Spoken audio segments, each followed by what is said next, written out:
Hi friends, welcome back to my channel. ఈరోజు మీకు ఈ సీరియల్లో ఏం జరిగిందో తెలుసుకోవాలి అనుకుంటున్నారా? అయితే వెంటనే మనం సీరియల్లోకి వెళ్ళిపోదాం. ఇక మహాలక్ష్మి అయితే నారాయణకి మెడిసిన్స్ ఇచ్చి ఇంకా లోపలికి వస్తూ ఉండగా ఇక అక్కడ నలుగురు నిద్రపోతున్నోడిని చూసి నలుగురిలో మాధవ కనిపించకపోవడంతో ఇక మహా అయితే ఇదేంటి పెద్ది లేడు, అందరూ ఇక్కడే ఉన్నారు, అసలు పెద్ది ఎక్కడికి వెళ్ళినట్టు అని చెప్పి ఇక మహాలక్ష్మి అయితే మాధవ కోసం వెతుకుతుంది. ఇంతలో మాధవ అయితే బయట గాయత్రితో మాట్లాడుతూ, చూడు గాయత్రి, మనం ఏం చెయ్యలేం. చూడు, నేను ధైర్యం చేసి మీ అమ్మ దగ్గరకు వచ్చి మనిద్దరిని పెళ్లి చేయమని అడగలేను. చూడు, మనిద్దరి పెళ్ళి ఎన్నిటికీ జరగదు అని చెప్పి ఇక మాధవ మాట్లాడుతూ ఉంటే దానికి మహా, లేదు లేదు బావా, నువ్వు లేకుండా నేను బ్రతకలేను. నీతోనే నా జీవితం అనుకున్నాను. నా జీవితంలో నిన్ను తప్ప మరెవ్వరిని భర్తగా ఊహించుకోలేను బావా. ఎలా అయినా సరే మనిద్దరం పెళ్లి చేసుకోవాలి బావా. ఇన్ని రోజులు నీకు దూరమై ఎలా ఉండగలనా అనుకున్నాను. కానీ పెళ్లి ముహూర్తం దగ్గర పడుతుంటే నాకు నీకు దూరం అవుతున్నంత భయంగా బెంగగా ఉంది. చూడు బావా, అందరినీ ఎదిరించి మనం ఎక్కడికైనా వెళ్ళిపోదాం, వెళ్ళి పెళ్లి చేసుకుందాం బావా అని అంటుంటే ఇక మాధవ అయితే గాయత్రిని దూరంగా జరిపి, చూడు, అది జీవితంలో జరగదు. మీ వాళ్ళని ఎదిరించి నిన్ను తీసుకెళ్ళి పెళ్లి చేసుకోవడం అంటే నా వల్ల కాదు. చూడు, నా వాళ్ళని వదిలి నేనెక్కడికి రాలేను. వెళ్ళిపో, వెళ్ళిపో గాయత్రి, ఇక్కడి నుంచి వెళ్ళిపో అని చెప్పి ఇక మాధవ అయితే గాయత్రితో చెబుతూ ఉంటే గాయత్రి, అదేంటి బావా అలా మాట్లాడుతున్నావు? చిన్నప్పటి నుంచి నువ్వే నా భర్తని ఊహించుకున్నాను. నువ్వు లేని జీవితం నేను ఎలా ఉంటా అనుకున్నావు అని చెప్పి ఇక గాయత్రి అయితే మళ్ళీ మాధవ దగ్గరికి రాబోతుంటే మాధవ గాయత్రిని దూరంగా తోసేసి, ఏయ్, నీకొక్కసారి చెప్తే అర్థం కాదా? వెళ్ళవే, వెళ్ళు. ఎందుకిలా మాట్లాడుతున్నావు? చూడు, నువ్వు మీ అమ్మ నాన్న పరువుని నిలబెట్టు. కనీసం ప్రేమలో గెలవలేదు, కనీసం మీ అమ్మ నాన్న ప్రేమనిన్నా గెలుచుకో. వెళ్ళిక్కడి నుంచి. నిన్ను పెళ్లి చేసుకోవడం నాకు ఇష్టం లేదు అనుకుంటూ ఇక మాధవ అయితే లోపలికి వెళ్ళిపోతాడు. ఒక్కసారిగా గాయత్రి మాధవ మాటలకి షాక్ అయిపోతుంది. ఇక ఏడుస్తూ అక్కడి నుంచి వెళ్ళిపోతుంటే సడన్గా మహాలక్ష్మి ఎదురొస్తుంది. ఇక మహాలక్ష్మిని చూసిన గాయత్రి మరి కాస్త దుఃఖంతో అక్కడి నుంచి వెళ్ళబోతూ ఉంటే ఇక మహాలక్ష్మి అయితే గాయత్రి చెయ్యి పట్టుకుని, ఆగు ఆగు గాయత్రి, చూడు, మనసులో పెద్ది మీద ఎంత ప్రేమని పెట్టుకుని ఇన్ని రోజులు ఎందుకు మీ అమ్మ నాన్న చెప్పినట్టు చేశావు అని అడుగుతూ ఉంటే ఇక గాయత్రి అయితే, చూడు, నాకు బావంటే ఎంత ఇష్టమో మా అమ్మ నాన్న అంటే కూడా అంతే ఇష్టం. నాకు వీళ్ళు ఇద్దరు కావాలనిపించింది. అందుకే ఇన్ని రోజులు మా వాళ్ళ మాటని కాదనలేక వాళ్ళు చెప్పినట్టుగానే వింటూ వచ్చాను. కానీ ఇంకొద్ది రోజుల్లో నాకు మరొకరితో పెళ్లి జరుగుతుంది అన్న మాటే తట్టుకోలేకపోతున్నాను. నా జీవితంలో భావని తప్ప మరెవ్వరిని కూడా నేను ఊహించుకోలేను. చేసుకుంటే భావనే చేసుకుంటాను, లేకపోతే జీవితాంతం ఇలా ఒంటరిగాన మిగిలిపోతాను. కానీ మరొకరిని చేసుకోను అనుకున్నాను. కానీ ఇంట్లో వాళ్ళు చేస్తున్న గొడవల వల్ల తప్పక తల వంచుకున్నాను అని అంటుంటే ఇక మహాలక్ష్మి, మరి తల వంచుకున్నప్పుడు తాళి కట్టించుకోవాలి కానీ మళ్ళీ ఎందుకు ఇలా పెద్ది దగ్గరకొచ్చి లేనిపోని ఆశలు రేపుతున్నావు అని చెప్పి ఇక మహాలక్ష్మి అయితే గాయత్రిని అడుగుతూ ఉంటే, అదేంటి మహా, నువ్వు కూడా అలాగే అడుగుతున్నావు? నువ్వు చక్రిని ప్రేమించి పెళ్లి చేసుకున్నావు. చక్రి కోసం మీ అమ్మ నాన్నల్ని వదిలేసి వచ్చేసావు. మరి నేను పెద్ది కోసం ఇలా రావడం తప్ప అని అంటుంటే, చూడు, నా విషయం వదిలేసే, నువ్వు ఇలా రావడం తప్పనట్లేదు.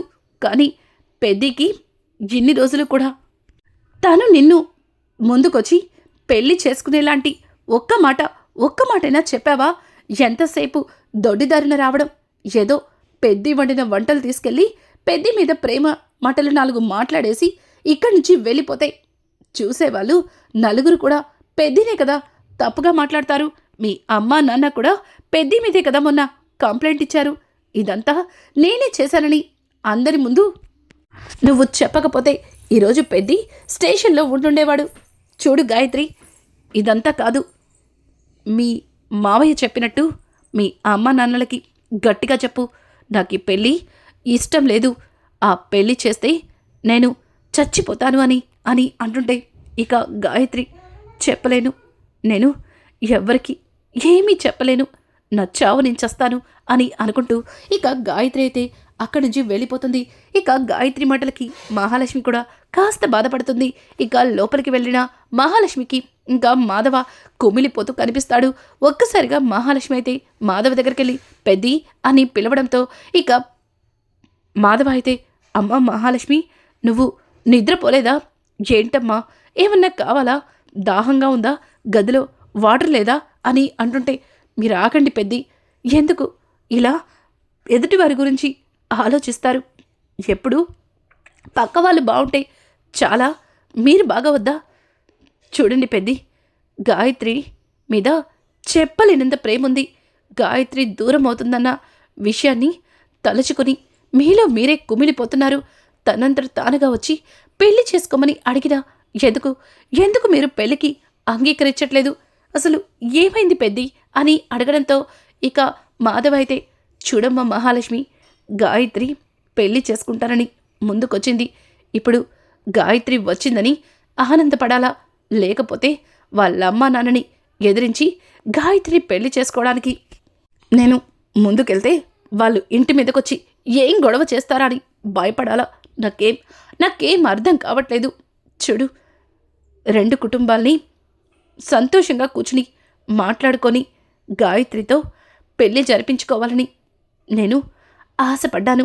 అది ఆశగానే ఉంటుందని నాకు అర్థమైపోయింది. అందుకే గాయత్రిని మర్చిపోదామనుకున్నాను అని అంటుంటే, చూడండి పెద్ది, నోట్లో నుంచి వచ్చే మాటలు కాదు, మనసు నుంచి రావాలి.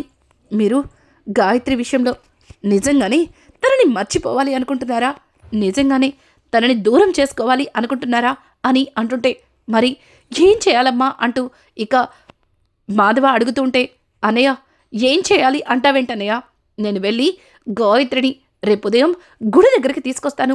రేపే గాయత్రికి నీకు పెళ్ళి అంటూ ఇక చక్రి అలాగే కేశవ మాట్లాడుతూ ఉంటే ఒక్కసారిగా వాళ్ళిద్దరిని చూసిన మహా అలాగే ఇంకా మాధవ ఇద్దరు కూడా షాక్ అయిపోతారు. ఇక మహాలక్ష్మి అయితే ఎన్నాళ్ళకి మీ అన్నయ్య మనసుని అర్థం చేసుకున్నారు. చూడండి, మీరు నిజంగా మీ అన్నయ్యకి తగ్గ తమ్ముళ్ళే అయితే మీ అన్నయ్య మనసుని తెలుసుకొని మీ అన్నయ్యని సంతోషంగా ఉంచాలి అనుకుంటే మీరు గాయత్రితో తనకి పెళ్లి జరిపించాలి అంటూ ఇక మహాలక్ష్మి అయితే చక్రికి అలాగే ఇంకా కేశవని రెచ్చగొడుతుంది. కేశవ అయితే, చూడండి, మా అన్నయ్య మనసుని మేమెప్పుడు తెలుసుకున్నాం, కాకపోతే ఇన్ని రోజుల నుంచి మా అన్నయ్య మమ్మల్ని ముందుకెళ్లకుండా ఆపేశారు. అన్నయ్య, నువ్విక బాధపడద్దు. చూడు, నువ్విక ఏం మాట్లాడద్దు. రేపు ఉదయమే గాయత్రికి నీకు మన ఊరు చివరున్న శివాలయంలో గుడిలో పెళ్ళి అని చెప్పడంతో ఒక్కసారిగా మాధవ, రే వద్దురా, వద్దిదంతా, అత్తయ్యకి తెలిసిందంటే బాధపడుతుంది అని అంటుంటే, ఏంటి తెలిసేది? ఆ ఆండాల నోరు ఒక్కసారిగా మూత పడేలా నీ పెళ్లి బాజాలు మోగిపోవాలి అంటూ ఇక పక్కన ఉన్న కన్నా మాట్లాడుతుంటే, రే కన్నా అంటూ ఇక అందరూ కూడా కన్నా వైపు చూస్తారు.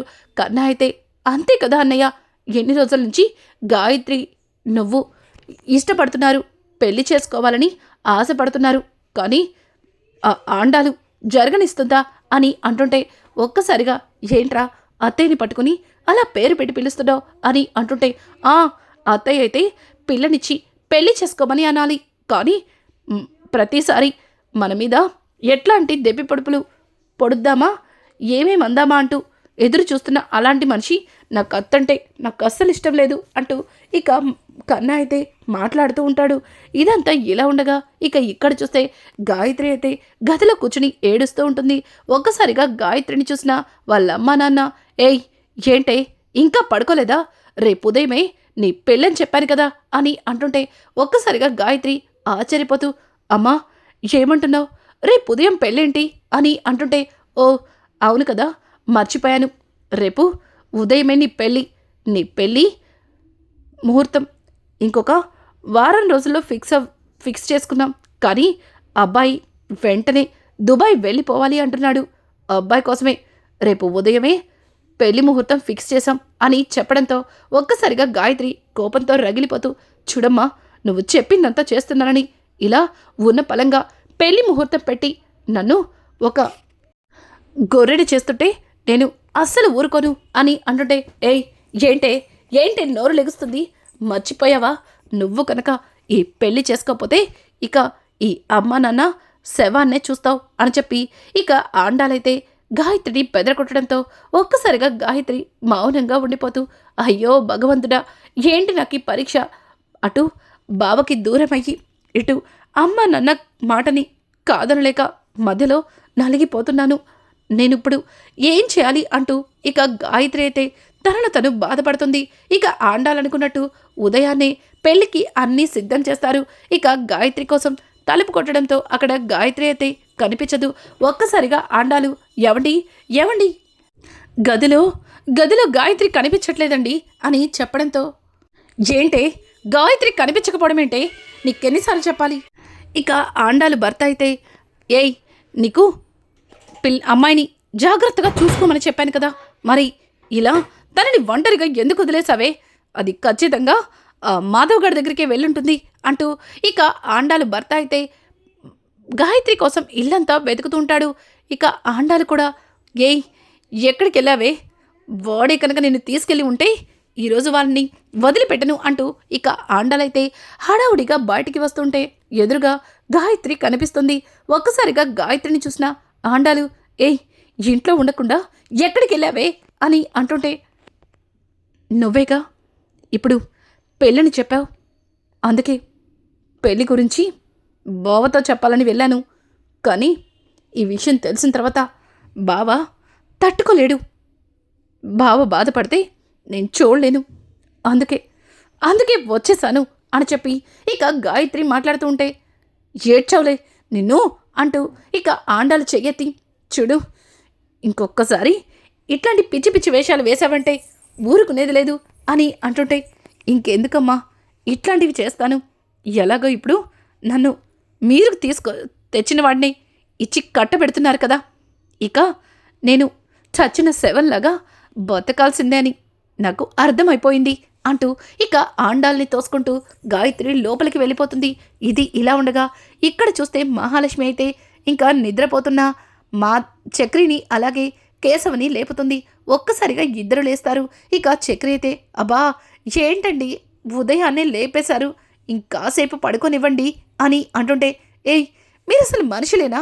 ఉదయమే పెద్దికి గాయత్రికి పెళ్లి చేస్తానని చెప్పారు, పైగా మీరిద్దరూ వెళ్ళి గాయత్రిని తీసుకొస్తా అన్నారు, మరి అదంతా మర్చిపోయి ఇలా ఆదమర్చి ఎలా నిద్రపోతున్నారు అని అంటుంటే ఇక వెంటనే కేశవ తను లేచి తల తిప్పకుండా సిగ్గుపడుతూ లోపలికి వెళ్ళిపోతాడు. ఇక చక్రి అయితే, ఏంటండి మీరు, పెళ్ళి మనం 10ంటికి అనుకున్నాం కదా, ఇప్పుడు 5 కదండి అయ్యింది అని అంటుంటే, ముందు లేస్తారా లేదా అంటూ తన చేతిలో ఉన్న వాటర్ని ఇక చక్రి మొహం మీద కొడుతుంది. ఒక్కసారిగా చక్రి మొహాన్ని తుడుచుకుంటూ, సరే నేను వెళ్ళి ఫ్రెష్ అయ్యి వస్తాను అనుకుంటూ ఇక చక్రి లోపలికి వెళ్తాడు. ఇక మాధవ అయితే, అమ్మా మహా ఇప్పుడు ఇదంతా వద్దమ్మా, నేను చెప్పేది వినమ్మా అంటూ ఇక మాధవ అయితే మహాలక్ష్మికి నచ్చ చెప్తూ ఉంటాడు. ఇక ఇంతలో చక్రి అలాగే కేశవ ఇద్దరు కూడా రెడీ అయ్యి ఇంకా బయటకైతే వస్తారు. వాళ్ళిద్దరిని చూసిన మహాలక్ష్మి, చూడండి ఎట్టి పరిస్థితుల్లో గాయత్రి ఆ ఇంట్లో నుంచి బయటకు వచ్చినట్టు మరెవ్వరికీ తెలియకూడదు, తనని అంత జాగ్రత్తగా తీసుకురావాలి, ఎందుకైనా మంచిది నేను ఒకసారి గాయత్రికి ఫోన్ చేస్తాను అంటూ ఇక మహాలక్ష్మి ఫోన్ తీస్తుంటే, ఏంటండి మీరు ఫోన్ చేసి ఇప్పుడు తను ఇంట్లో నుంచి బయటకు వచ్చేస్తుందని వాళ్ళ అమ్మకి వాళ్ళ నాన్నకి అదే ఆ వంకమెడున్న మా పెదనాన్నకి అందరికీ తెలియాలా? చూడండి వాళ్ళ ఇంట్లోకి ఎలా వెళ్ళాలో గాయత్రిని ఎలా తీసుకురావాలో మాకు తెలుసు, మీరు ఏం కంగారు పడకండి, అలాగే అన్నయ్యని తీసుకుని మీరు మన ఊరు చివరున్న శివాలయం దగ్గరకు వచ్చేయండి అని అనుకుంటూ ఇక కేశవ అలాగే చక్రి ఇద్దరు కూడా గాయత్రి కోసం వాళ్ళ ఇంటికైతే బయలుదేరతారు. ఇది ఇలా ఉండగా ఇక మహాలక్ష్మి కూడా మాధవని అందంగా రెడీ చేసి ఇక హడావుడిగా వీళ్ళు కూడా గుడికి బయలుదేరుతూ ఉంటారు. ఇంకా ఇక్కడ చూస్తే గాయత్రికి పెళ్లి కూతురుగా రెడీ చేసి ఇంకా గాయత్రిని అనుకున్నట్టుగానే పెళ్లి కొడుకు వాళ్ళ ఇంటికి వీళ్ళు తీసుకొని వెళ్ళిపోతారు. ఇక చక్రి అలాగే కేశవ ఇద్దరు కూడా ఇంటికి వచ్చేసరికి ఇంటికి తాళాలు వేసుంటాయి.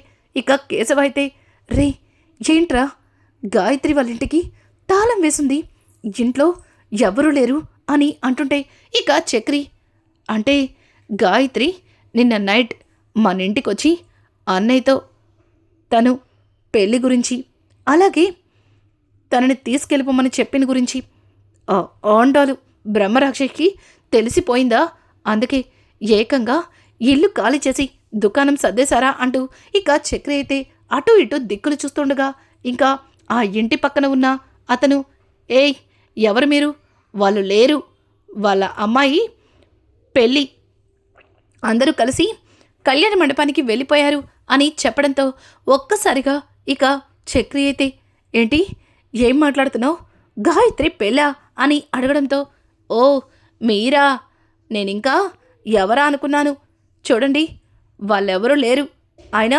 వాళ్ళింటికి ఎందుకు వచ్చారు, ఇంతకుముందు వాళ్ళింటికి వచ్చినప్పుడు చాలా పెద్ద గొడవ జరిగింది, అయినా ప్రతిసారి ఇలా సొంత మేనత్తతో గొడవ పడటానికి మీకు సిగ్గనిపించట్లేదా అంటూ ఇక వాళ్ళు తిడుతూ ఉంటే చక్రికి అలాగే కేశవకి కోపం వచ్చి అతన్ని దూరంగా తోసేసి అక్కడి నుంచి బయలుదేరతారు. ఇక కళ్యాణ మండపం దగ్గరికి వెళ్ళేసరికి అప్పటికే గాయత్రికి ఆండాలు చూసిన అబ్బాయితో పెళ్లి జరిగిపోతుంది.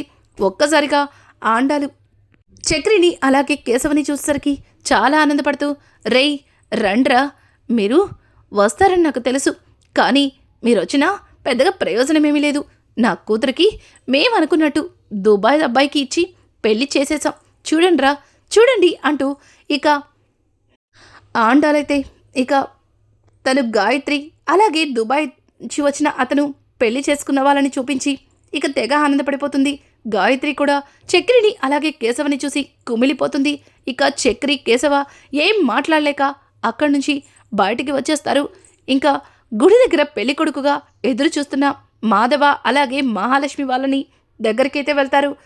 మహాలక్ష్మి అయితే చక్రిని అలాగే కేశవని చూసి ఏంటి ఇద్దరే వచ్చారు, గాయత్రి ఏది, ఓ గాయత్రి పక్కన ఎక్కడన్నా రెడీ అవుతుందా, ఎక్కడుందో చెప్పండి, తనని రెడీ చేసి నేను తీసుకొస్తాను అంటూ ఇక మహాలక్ష్మి అయితే వాళ్ళిద్దరినీ అడుగుతూ ఉంటే వాళ్ళిద్దరూ ఏం చెప్పలేక మౌనంగా ఉండిపోతారు.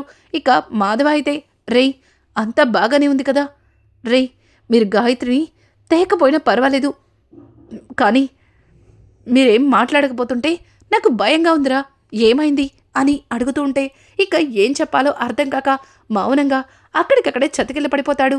ఇంకా మాధవ అలాగే మహాలక్ష్మి ఇద్దరు కూడా వాళ్ళని ఎంతలా అడుగుతున్నా సరే ఏం సమాధానం చెప్పకుండా మౌనంగా ఉంటారు.